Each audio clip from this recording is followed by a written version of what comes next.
রাত্রে নাইট ডিউটির রত অবস্থায় একটা খবর আসে যে পাথারে দুয়ারে একটা লোককে ধরে রাখছে।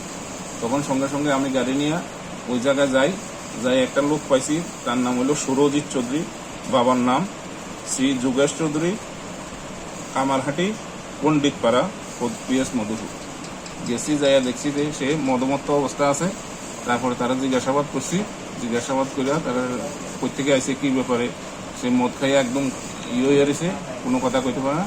তারপরে জনসাধারণের সঙ্গে কথা কইছি, জনসাধারণ সাসপেক্ট করতেছে যে এখানে একটা চুরি হয়েছে, এই কাজে কোনো জড়িত আছে কিনা সে।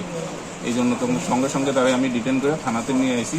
আইনা মদমত্ত অবস্থায় তাকে মেডিকেল করানো হয়েছে। মেডিকেল করে বর্তমানে আমাদের হেফাজতে PS কাস্টডি আছে। এলাকাবাসীদের অভিযোগ যে এই যুবক অনেকদিন ধরে চুরির সাথে জড়িত এবং IPL জুয়ার সাথেও সে জড়িত।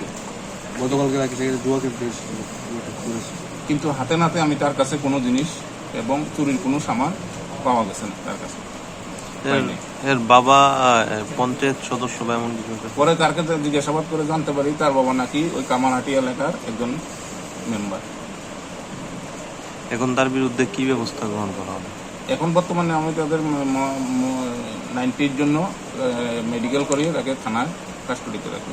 যদি কোনো কমপ্লেন আসে তারপরে আমরা এটা দেখব।